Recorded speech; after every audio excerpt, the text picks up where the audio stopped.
As we all know, arts, health and well-being and education couldn't be more topical. We know that arts and cultural organisations do absolutely extraordinary work in terms of supporting arts and well-being, and we know that that's going to become more important over time.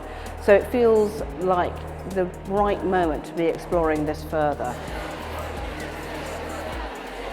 So we're working this year with Jessica Ackerman, who's an artist but also works at the Courtauld on their public programmes, and she's bringing a really fresh perspective to the programme.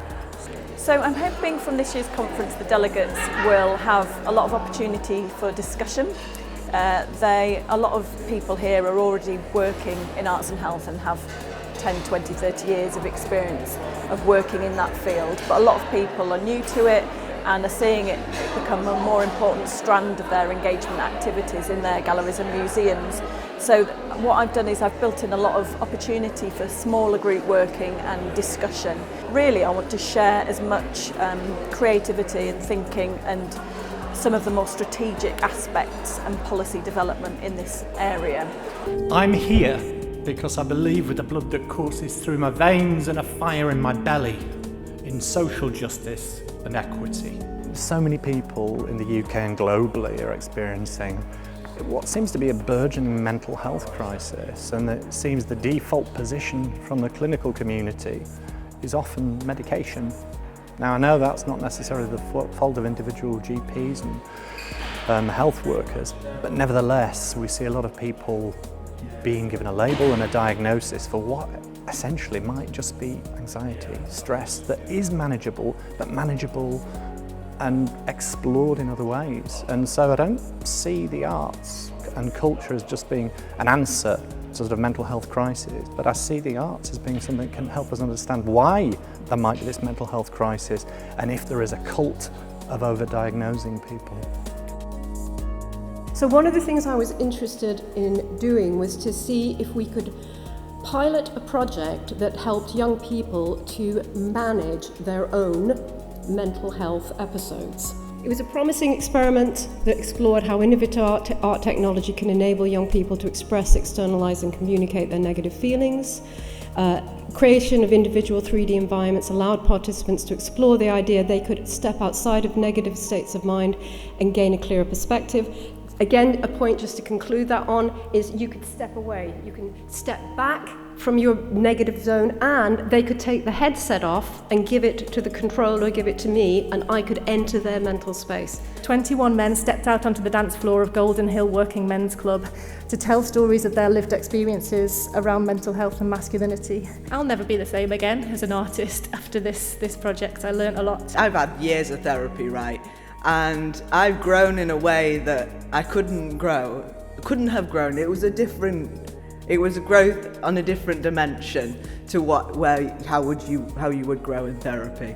We really understand that in caring for the past, we're really just staking a claim on what's going to matter in the future. And of course, the word curator comes from the Latin curare, meaning to care, to watch over, to attend. Beauty, love, mess, collaboration, unknowing, reimagining, being human, renewal, reinvention. I mean, who can't fail to be inspired when we're working in a sector that deals with all of that wonderful, messy stuff? Matt Hancock's speech makes a strong connection between social prescribing, the arts, and person-centred approaches. I'm grateful that he sees the power of the arts to help health and social care focus on the whole person, the spiritual and the expressive, their social as well as their medical needs.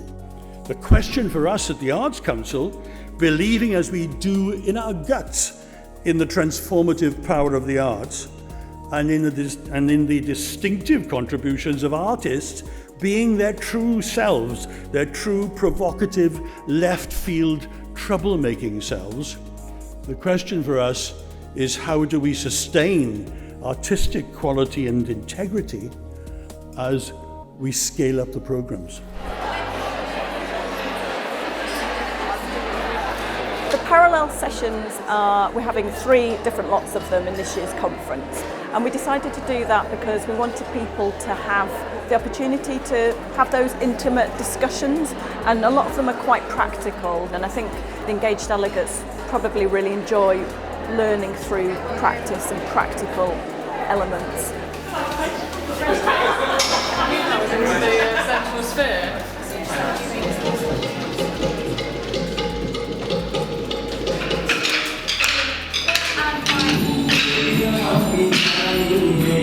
Providing good care that's tiring. It's being inhibited from doing so by cultures that kind of prevent you from doing that.